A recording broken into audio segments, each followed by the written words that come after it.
نے ایسے الفاظ استعمال کیے ہیں، مگر یہ جو مجلس ہے، میں ابھی یہاں آ رہا تھا تو جب میں نے یہ مجلس دیکھی،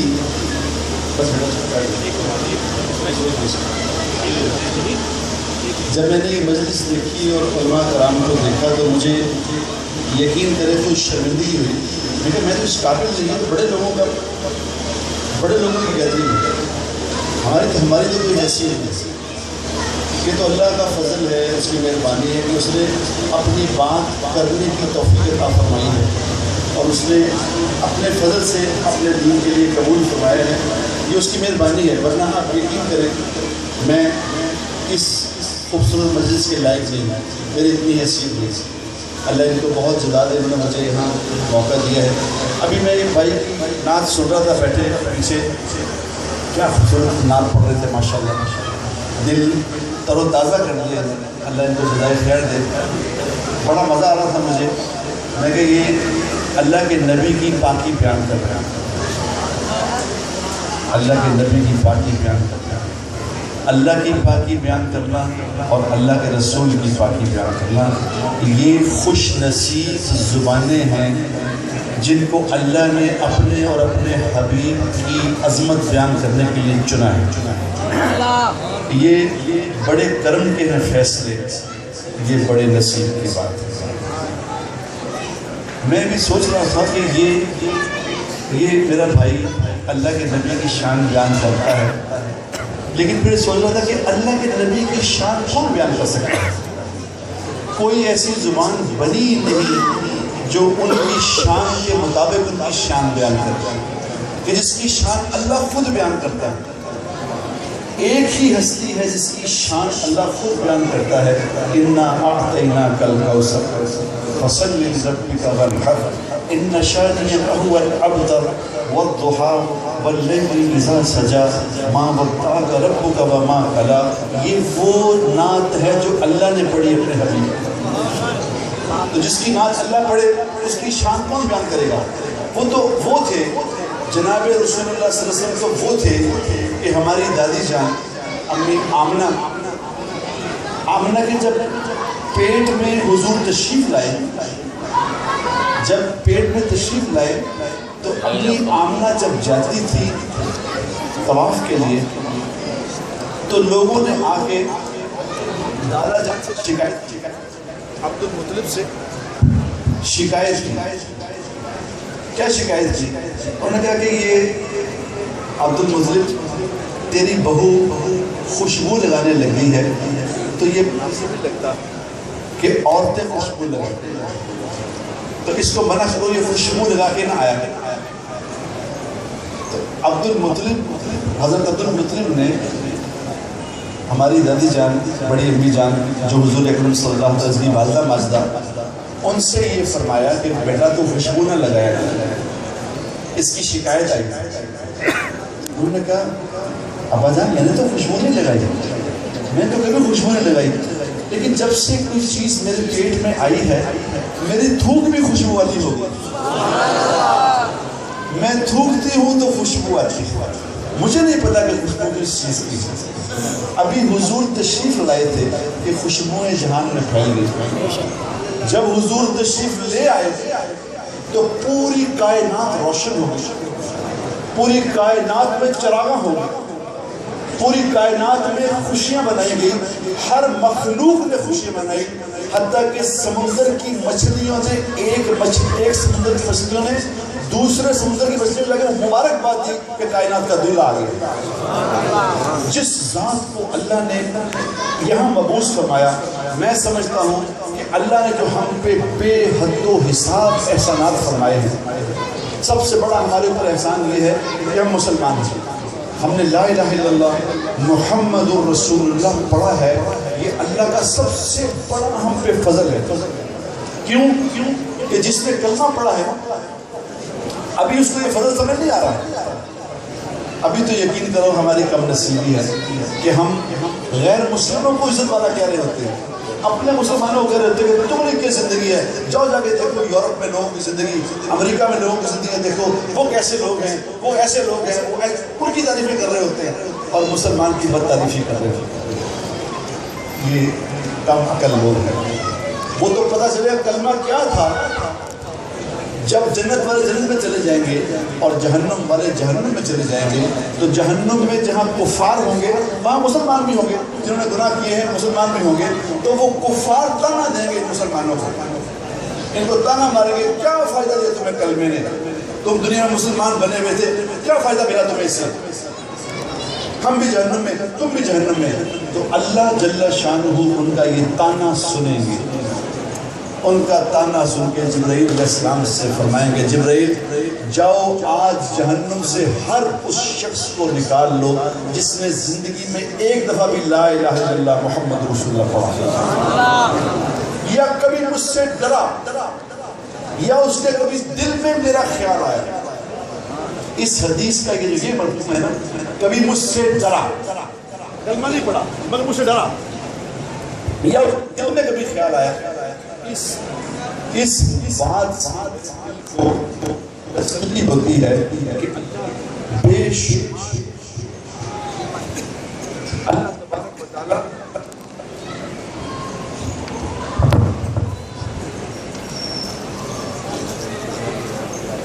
اس بات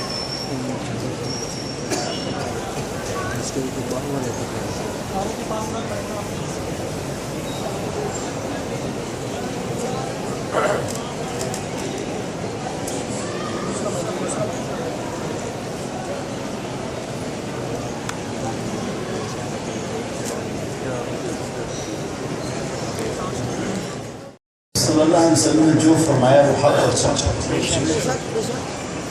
یہ تو ہو سکتا ہے کہ کل کا سورج مشرق کی بجائے مغرب سے نکلے, لیکن یہ نہیں ہو سکتا کہ میرے حبیب کی بات غلط ہو. آپ کی بات حق ہے, سچ ہے. آپ نے جو یہ فرمایا کہ کبھی مجھ سے ڈرا یا اس کے دل میں ہی میرا خیال آیا, تو میرا اس دل کسی بات سن کے سرکار مدینہ کی یہ بات سن کے میرا دل کا یقین ہے کہ اللہ پاک کئی کفار کو بھی معاف کر دیں گے. کیونکہ ہو سکتا ہے کافروں کے دل میں اللہ کا خیال لیکن آیا ہو, اللہ جانے کب, اللہ ہی جانتے, اللہ جانتے ہو, ہم نہیں جانتے. میں تو آپ کو ایک دو باتیں بتانے کے لیے آیا ہوں, باقی تو آپ سب بڑے لوگ ہیں, آپ سب قرآن حدیث والے ہیں. آج ماشاءاللہ دستار بندی ہوئی ہے, جن لوگوں نے درس ختم کیا, حدیث پڑھی, قرآن پڑھا, کتنے مبارک لوگ مارے, جن کی زبانوں سے یہ نکلتا ہے قال اللہ تعالیٰ و قال رسول. ان کے ہونٹ کتنے خوبصورت ہیں جن کے ہونٹوں سے یہ بات نکلتی ہے. ماشاءاللہ یہ ان کی شکلیں دیکھیں, ان کے چہرے دیکھیں, آپ کو دیکھ کے لگے گا کہ ان کے چہروں پہ ذرا مختلف نور ہے. جن کے زبانوں پہ اللہ کے حبیب اور اللہ کی بات ہے, ان کے چہرے بھی ملاحظہ کر لیا. چہرے بتاتے ہیں دل کی کیفیات, چہرے بتا دیں گے. حضور اکرم صلی اللہ علیہ وسلم سے کسی نے پوچھا, یا رسول اللہ صلی اللہ علیہ وسلم مومن کون ہے, مومن کی نشانی کیا ہے, ہمیں کوئی نشانی بتا دیں کہ ہم وہ نشانی دیکھ کے پہچان لیا کریں کہ یہ مومن ہے. تو حضور نے ایمان والے مومن کی تین نشانی بتائی. تین نشانی. پہلی نشانی یہ ہے, پہلی نشانی یہ فرمائی کہ ایمان والا مومن وہ ہے جس کو دیکھو تو تمہیں دیکھ کے اللہ یاد آئے. اللہ یاد آئے, اس کا چہرہ دیکھے. یہ چہرے دیکھ کے اللہ ایسے نہیں یاد آتا. جن کے دل میں قرآن حدیث ہوتا ہے, جن کے دل میں اللہ اور اللہ کے رسول کی محبت ہوتی ہے, انہی کے چہرے بتاتے ہیں کہ ایمان والا ہے. نمبر ایک نشانی بتائی کہ اس کو دیکھ کے اللہ یاد آئے. نمبر دو نشانی یہ بتائی, جب اس کے پاس بیٹھو, جب اس کے پاس بیٹھو تو تمہارے علم میں اضافہ ہو, اور جب اس کا عمل دیکھو, جب اس کا عمل دیکھو تو تمہیں آخرت کا شوق پیدا ہو جائے. یہ تین نشانیاں بتائیں ایمان والے کی, جس کے اندر نشانی ہے. ایک صحابی نے سوال کیا, اللہ صحابہ کو جزائے خیر دے, اس نے کہا یا رسول اللہ مجھے ایسا عمل بتائیں, مجھے ایسا عمل بتائیں کہ اللہ مجھے جہنم میں ڈال ہی نہ سکے. سبحان اللہ, کیا سوال کیا. اس سوال کرنے والے کے قربان کہ ہمارے قیامت تک آنے والے بندوں کو مسئلہ حل کر دیا. انہوں نے کہا یا رسول اللہ ایسا عمل بتائیں کہ اللہ کو مجھے جنت میں ڈالنا ہی پڑے. آپ صلی اللہ علیہ وسلم چہرے اندر مسکراہٹ آ گئی، کیا سوال کیا اس نے.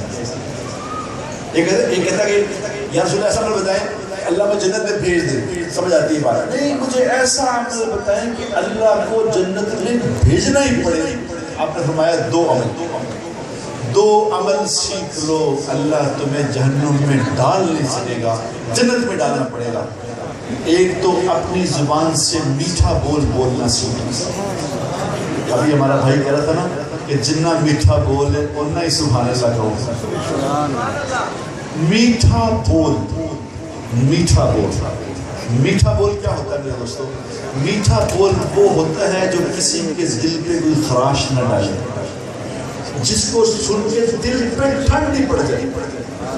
مجھے یاد ہے ہمارے بزرگ ہوا کرتے تھے، جب ان سے ملنے جاتا تھا تو وہ کیا کہتا تھا، یہ وہاں دیپال پور کے بزرگ بڑے موٹے بزرگ تھے، بڑے موٹے تھے، بیٹھے رہتے اٹھتے نہیں تھے. مجھے یاد ہے میں ڈرامے میں کام کیا کرتا تھا، تو میں ڈراموں میں کام کر کے رات کو آیا کرتا تھا. وہاں ان کی جماعت آتی تھی تو میں رات کو آیا. طارق میر صاحب اس جماعت کے ہوتے تھے، طارق میر صاحب کی جماعت تھی ذمہ داروں کی. تو یہ رات لاہور آتے تھے تو میں رات کو ڈرامہ ختم کر کے ان کے پاس آتا تھا. کلین شیو پینٹ پہنی ہوئی، شرٹ پہنی، ڈرامہ ختم کر کے آیا. تو وہ بیٹھے ہوتے تھے بھائی عبدالقیوم دولہ صاحب رحمۃ اللہ علیہ انتقال ہوئے. میں آتا تھا پینٹ شرٹ پہنی، سلیو لیس قمیض پہنی، کلین شیو. تو وہ کیا کہتے تھے، او ولی اللہ آ گیا، او آ گیا ولی اللہ، او آ. میں سوچتا تھا یہ مجھے ولی اللہ کہتے ہیں، میرے اندر ولی والی کیا بات ہے یہ مجھے. یعنی ان کا بول اتنا میٹھا تھا کہ مجھ جیسے جو ڈرامہ کر کے آیا ہے ولی اللہ. لوگوں سے میٹھا بولنا سیکھو میرے دوستو. میرے نبی کی زندگی ہے، نبی نے کبھی کسی سے کڑوا بول نہیں بولا، کڑوا بول نہیں بولا جس سے دل ٹوٹ جائے. کبھی تانا نہیں مارا کسی، کبھی کسی کو ٹاؤنٹ نہیں کیا، کبھی ممبر سے کسی کو ذلیل نہیں کیا. ہمیشہ تعریف کی. لوگ اگر کسی شکایت بھی ہے، شکایت بھی نہیں کہ کیا ہو گیا لوگوں کو کہ جو یہ کر رہے ہیں، کسی کا نام نہیں لیا، کسی کو رسوا نہیں کیا. جو میرے دوستو میٹھا بولنا سیکھ لے گا، یہ نبی کی زندگی سیکھ گیا. نبی کی زندگی سیکھ گیا میٹھا بولنے والا. نمبر 1. نمبر 2 یہ فرمایا کہ کھانا کھلانے کو مضبوط پکڑو. میٹھا بولنے کو مضبوط پکڑو، کھانا کھلانے کو مضبوط پکڑو. ہر حال میں کھانا کھلاؤ. پیسے ہیں نہیں ہیں، اچھا کھلا سکتے ہو، جیسا کھلا سکتے ہو. ایک روٹی پکا کے کسی کو دے سکتے ہو، روٹی کھلا دو. کھانا کھلانے والا میرے دوستو اللہ کی صفت والا بن جاتا ہے. اللہ خود کھانا کھلانے والے ہیں. جو کھانا کھلاتا ہے اللہ اس کو اپنی صفات عطا فرما دیتا ہے. نبی کی زندگی میرے دوستو آج کی یہ بابرکت محفل میں جس میں ذکر نبی ہو رہا ہے، جس میں ذکر اللہ ہو رہا ہے، اس میں میں یہ کہہ رہا ہوں اگر نبی کی اس ذکر سے اتنا بڑا بن آدمی. حضور آج شب جمعہ ہے، آج شب جمعہ کی رات ہے.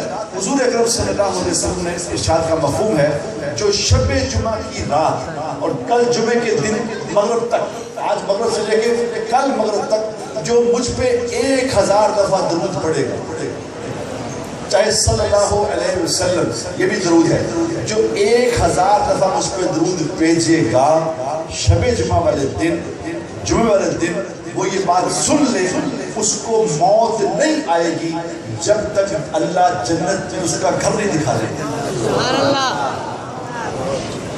اور آج شب جمعہ میرے دوستو، آج کے دن پہ حضور نے فرمایا جو جہاں بیٹھ کے مجھ پہ ایک دفعہ درود پڑتا ہے اللہ اس پہ 10 رحمتیں نازل فرماتے ہیں. اور وہ درود فرشتے وہاں سے قطار بنتی ہے، میرے روضہ مبارک تک فرشتے پہنچ جاتے ہیں. وہ قطار در قطار درود لے کے میرے پاس آتے ہیں اور آ کے مجھے نام لے کے کہتے ہیں کہ رحیم یار خان میں سے شفیق محمد ولد رفیق محمد نے یا رسول اللہ آپ نے سلام بھیجا ہے. میں اسی وقت ہاتھ اٹھا کے اس میں مغفرت کی دعا کرتا ہوں. میرے دوستو آج کا دن ہے، آج کی رات ہے، یہ بڑی قیمتی رات ہے. کئی کتابوں میں نے پڑھا کہ یہ رات شب جمعہ کی لیلۃ القدر سے بھی افضل ہے. آج تو معراج کی رات کی ہے، لیلۃ القدر سے افضل بھی ہے، شب جمعہ کی رات بھی ہے، تو آج کے دن میں اعمال سیکھو میرے زمین نے کیا عمل کیے ہیں۔ سورہ دخان پڑھو، آج جو سورہ دخان پڑھے گا شب جمعہ کی رات کو، اللہ پورے ہفتے کے گناہ معاف کر دے، چھوٹی صورت ہے۔ اور جو سورہ کہف پڑھے گا، آج جو سورہ کہف پڑھے گا، اللہ جتنا مرضی بڑا فتنہ آ جائے اللہ اسے فتنے سے نجات دلائے گا، اسے ہر فتنے سے اس کی حفاظت ہوگی، اور اللہ اسے ایک نور عطا فرمائے گا، جو نور اس کے ساتھ قبر میں جائے گا، جہاں اندھیری ہوگی وہ سورہ کہف کا نور ہوگا، وہاں اس نور سے اس کی قبر روشن ہو جائے گی، اور وہ نور پل صراط اس کے ساتھ چلے گا۔ لوگ کہیں گے یہ نور کہاں سے لے کے آئے ہو، وہ ان کو بتائے گا یہاں نہیں ملتا، یہ میں شب جمعہ میں سورہ کہف پڑھا کرتا تھا، اس کا نور ہے یہ۔ اور سن لو، دنیا میں جو سورہ شب جمعہ پہ سورہ کہف پڑھے گا، اس کو کینسر نہیں ہوگا، یہ کینسر سے آزاد رہے گا۔ کیوں؟ حدیث میں آتا ہے کہ اس کو پیٹ کا پھوڑا نہیں نکلے گا۔ اللہ کے نبی نے میرے دوستوں ہمیں زندگی بتائی ہے، ہماری کا کم نصیبی ہے خدا کی قسم، تھوڑے ہی مسلمان ہیں جن کے پاس نبی کی زندگی ہے، نبی کے بول ہیں، زندگی نہیں ہے۔ اگر زندگی اپنا لیتے، اگر نبی کی زندگی اپنا لیتے تو 1000 میل کے فاصلے سے ہمارا نور لوگوں کو نظر آتا ہے۔ اللہ نے اپنے حبیب کو یہ زندگی دی ہے، یہ زندگی دی ہے کہ اس زندگی کو لے کے جو پھرے گا، جو اس کو دیکھے گا اللہ اس کو ہدایت نصیب فرمائے گا۔ تو میرے دوستوں میری آپ سے یہی گزارش ہے، یہی عرض ہے کہ اتنی بابرکت محفل میں یہ نیت کریں کہ ہم نے جناب رسول اللہ صلی اللہ علیہ وسلم کی زندگی کو سیکھنا ہے، اور سیکھ کے اس پہ عمل کرنا ہے، اور اس کو سارے عالم تک پہنچانا ہے، کیونکہ لوگ پھنسے ہوئے ہیں، سب یقین کرو، لوگ پھنسے ہوئے ہیں، مرے ہوئے خدا کے قسم۔ میں صبح شام کے اتنی لمبی آپ کو بات نہیں بتا سکتا، میں صبح شام لوگوں سے ملتا ہوں، میرے پاس عورتوں کے بندوں کے فون آتے ہیں کہ پریشان ہیں سارے لوگ، اور کیوں پریشان ہیں؟ کہ نبی کی زندگی سے دور ہیں۔ نبی کی زندگی کا سب سے پہلا انعام یہ ہے کہ اللہ دل کا غم اور درد دور کر دے گا، مزے کرے گا دنیا میں، مزے کرے گا قبر میں، مزے کرے گا حشر کے۔ میں آخری بات بتا کے میں بات آپ کی ختم کرتا ہوں، پھر حضرات اپنا کام کریں۔ مجھے 2 الفاظ ایک آدمی نے بتائے تھے، ایک آدمی نے 2 الفاظ کہے تھے آج سے 19 سال پہلے، میں آج تک وہ الفاظ نہیں بھولا، ایسی خوبصورت 2 نصیحتیں کی تھی۔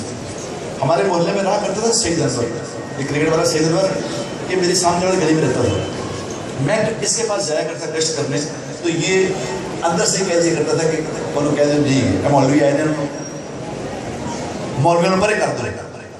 تو کئی دفعہ میں کیا تو کئی دفعہ انہیں اندر سے جواب نہیں دیا، تو اس کی بیٹی کا انتقال ہو گیا، تو میں نے 3 دن اس کے گھر میں رہا، تو اس سے میری دوستی ہو گئی۔ اس نے کہا یار میری بیٹی کا انتقال ہوا ہے، یہ 3 دن ہماری خدمت کر رہا ہے بلا وجہ، تو دوستی ہو گئی، میں اسے جماعت میں لے گیا، پھر 3 دن 10 دن لگائے، پھر اپنے ساتھ چلے میں لے کے گیا۔ چلے میں ہماری تشکیل ہوئی آزاد کشمیر، کوٹری میں ہم بیٹھے تھے، کوٹری آزاد کشمیر ہے، وہاں میں اسی طرح رات کو بیان کر کے میں لیٹا ہوا تھا، ایک جماعت آئی سال کی پیدل جماعت تھی، اس میں پٹھان تھے سارے، ایک پٹھان بڑا خوبصورت تھا، کالی پگڑی، نورانی چہرہ، بہت حسین، ان بچوں کی طرح حسین تھا وہ۔ تو میں نے اس کے چہرہ دیکھا، میں لیٹا ہوا تھا، 2-3 لڑکے دبا رہے تھے، اس نے کہا پیر ٹائم لگتا ہے، اس نے کہا بھائی اٹھ کے بیٹھو، آپ کو 2 نصیحتیں کروں۔ میں نے کہا یار اٹھنا شٹنا میں نے کوئی نہیں، لیٹے کر رہا ہوں۔ میں نے کہا پٹھان آدمی کیا بتائے گا، ہم کیا سمجھتے پٹھان کو، ہم عقل مند بنے ہوئے تھے، اس کو بیوقوف سمجھتے تھے۔ جب اس نے بات کی میری ساری عقل ہوا ہو گئی۔ اس نے کہا بابو صاحب پہلی نصیحت سن لو، اس نے کہا کبھی تھوڑے سے مزے کے لیے گناہ نہ کرنا، تھوڑے سے مزے کے لیے کبھی گناہ نہ کرنا، مزہ ختم ہو جائے گا، گناہ باقی رہ جائے گا۔ میں اٹھ کے بیٹھ گیا، میں کہا کیا کہے ہو؟ کہہ رہا کبھی تھوڑے سے مزے کے لیے گناہ نہ کرنا، مزہ ختم ہو جاتا ہے، گھنٹے میں 2 گھنٹے میں 1 رات میں ختم ہو جاتا ہے، گناہ ساتھ چلتا ہے، گناہ تیرے ساتھ قبر میں کھڑا ہوگا، تیرے ساتھ حشر میں کھڑا ہوگا، جہنم میں داخل کرا کے رہا۔ میں نے کہا کیا بات بتائیے، دوسری بتاؤ۔ اس نے کہا دوسری سن لو، کبھی مشقت کے خوف سے، کبھی تھوڑی سی مشقت کے خوف سے نیک عمل نہ چھوڑنا. مشقت ختم ہو جائے گی، عمل باقی رہے گا. ان بچوں نے جو کتابیں پڑھی ہیں، کسی نے 7 سال میں پڑھی ہوئی، کسی نے 9 سال میں پڑھی ہوئی، وہ 9 سال کی 7 سالوں کی استادوں کی تنگ تیز باتیں، وہ صبح اٹھنا، وہ کرنا، وہ مشقت تو ختم ہو گئی. اب یہ نور ساتھ چلے گا، اب یہ ساتھ جائے گا. اب قبر میں جب جائیں گے، ایک طرف ایک کتاب کھڑی ہوگی، ایک طرف دوسری کتاب کھڑی ہوگی، ایک طرف قرآن ہوگا، ایک طرف نماز ہوگی، ایک طرف اخلاق ہوگے. جب چاروں طرف سے ان کا محاصرہ کیا ہوگا، جو فرشتے سوال کرنے آئیں گے، جب یہ کہیں، وہ ان کے جو چاروں طرف والی چیزیں وہ کہیں گی اس سے سوال نہ کرو، ہم سے پوچھو کیا بات ہے، کرو بات کیا کرنی ہے، ہم بتاتے ہیں. پھر پتہ چلے گا کہ مشقت کیا ہے. تو اس نے فرمایا کہ تھوڑی سی مشقت کے خوف سے نیک عمل نہ چھوڑی. مشقت ختم ہو جائے گی، عمل تیرے ساتھ چلے گا، قبر میں بھی ساتھ ہوگا، حشر میں بھی ساتھ ہوگا، جنت میں داخل کرا کے آئے. تو میرے دوستو، یہ نصیحتیں آپ بھی یاد رکھنا کہ 2 نصیحتیں میں نے کی ہیں، اس پٹھان کی نصیحتیں ہیں، یہ یاد رکھنا. اللہ مجھے بھی اور آپ کو بھی جناب محمد مصطفیٰ صلی اللہ علیہ وسلم کی مبارک زندگی کو سیکھنے کی اور اس کو آگے پھیلانے کی توفیق عطا فرمائے. وآخر دعوانا